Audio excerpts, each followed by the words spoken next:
প্রশ্ন দেখেই অনেকে মজা পাচ্ছে। আসলে এটি কিন্তু আমি বানিয়ে দেয়নি। এই প্রশ্নটি দিয়ে মাইকেল মধুসূদন কলেজ যশোর আহ, প্রশ্ন করেছে টেস্ট পরীক্ষায়।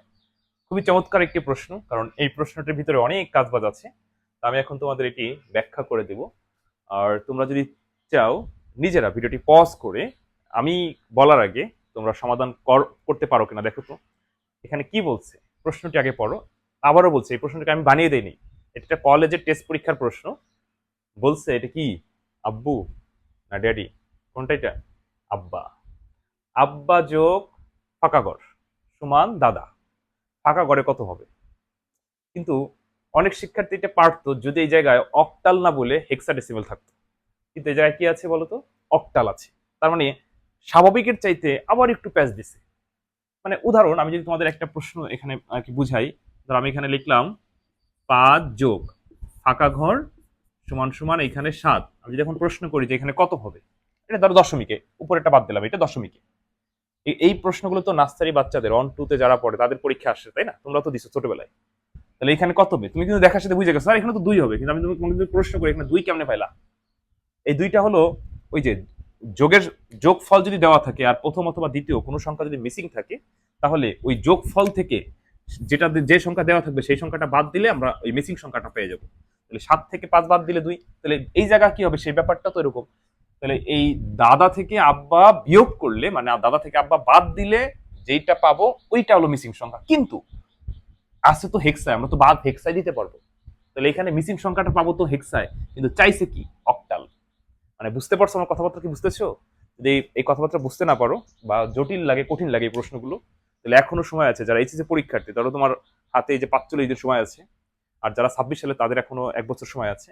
তো যে যে লেভেলের হও না কেন, যে যে সালে পরীক্ষার্থী হও না কেন, তোমাদের আইসিটি সর্বোচ্চ আমি ১০ দিনে শেখাই দেবো, এটা গ্যারান্টি। তবে বোর্ড পরীক্ষার আগ পর্যন্ত ক্লাস চলবে, যতদিন পর্যন্ত আইসিটি পরীক্ষা শেষ না হবে। বিস্তারিত জানতে আমার এই নতুন হোয়াটসঅ্যাপ নাম্বার এসএমএস দিও। বিশ্বাস করো আইসিটিতে কোনো সমস্যা হবে না যদি আমাকে তুমি ১০ দিন সময় দাও।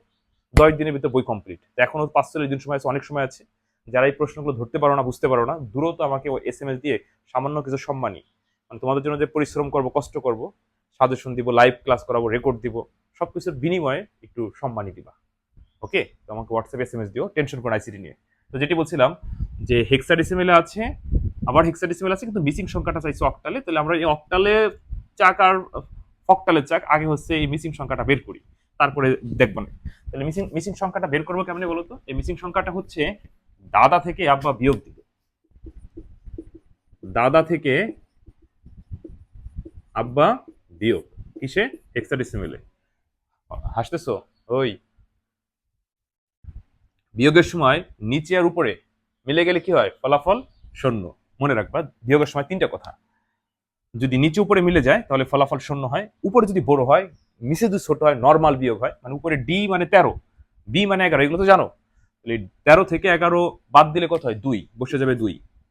হাতে কিন্তু নাই, হাতে কখন থাকবে? যখন উপরে ছোট হয়। যেমন এখানে উপরে এ মানে ১০, নিচে বি মানে ১১, তাহলে নিচে বড় উপরেরটা ছোট।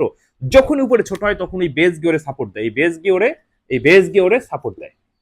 তাহলে ১০ কে যখন ১৬ সাপোর্ট দিলে তখন কত হলো? ২৬। ২৬ থেকে এবার কর গুনে গুনে ১১ বাদ দাও, তাহলে কত হয়? ১৫। ১৫ লেখা যায় না, ১৫ মানে হচ্ছে এফ। তো যখনই বেস সাপোর্ট দেয় বিয়োগের সময় তখনই শুধুমাত্র হাতে থাকে, ছাড়া কখনোই থাকে না। এটা পৃথিবীর সব সংখ্যা পদ্ধতির যোগ মানে বিয়োগের ক্ষেত্রে এই নিয়মটা। তো হাতে এক সাপোর্ট দিল, এ মানে ১০ আর ১ ১১, ১০ আর ১ ১১, তাহলে উপরে ডি মানে কত? ১৩। আবার উপরে বড়, এবার আর বেসটে সাপোর্ট দেবে না, হাতে টাতে থাকবে না, নর্মাল বিয়োগ। মানে ১৩ থেকে ১১ বাদ দাও, ১৩ থেকে ১১ যদি তুমি বাদ দাও তাহলে কত হয়? ২। আচ্ছা, এইবার আমরা যেই মিসিং সংখ্যাটা পেলাম সেইটা হলো, এখানে যদি লিখি আর কি 2F20, কিন্তু পাইছি কিসে? হেক্সাডেসিমালে। কিন্তু আমাদের অঙ্কে চাইছে কি? অক্টালে। তাহলে এইবার হচ্ছে তুমি এই যে যে হেক্সাডেসিমালে যেটা পাইলাম সেইটাকে অক্টালে কনভার্ট করতে পারলে তুমি ৩ পাবা। মানে আর যদি এখানে ডাইরেক্ট ডাইরেক্ট এরকম হেক্সাডেসিমাল চাইতো তাহলে আমরা লিখতাম যে উত্তর উত্তর 2F20 উত্তর। মানে এখানে তাহলে ৩ পেয়ে যাইতা। কিন্তু আমাদের কিন্তু এই অ্যান্সারটা চায় না, এখানে কি চাইছিল? অক্টালে। তার মানে হেক্সাডেসিমাল থেকে অক্টালে। এবার আসো হেক্সাডেসিমাল থেকে অক্টালে কেমনে যাবা? হেক্সাডেসিমাল থেকে অক্টালে সরাসরি যাওয়া যায় না। বাইনারি কইরে সে বাইনারির মাধ্যমে অক্টাল করবা। এটাও কি শিখিয়ে দেওয়া লাগবে, বলে দেওয়া লাগবে? আমি এটা বলবো না। কারণ এটা যদি তুমি, আমি এই আইসিটি প্রশ্ন মুখস্থ করার কিছু না। এটা ধরো একটা কলেজের প্রশ্ন টেস্ট পরীক্ষায় দিচ্ছে, আবার যে তোমাদের পরীক্ষা আসবে এমন না।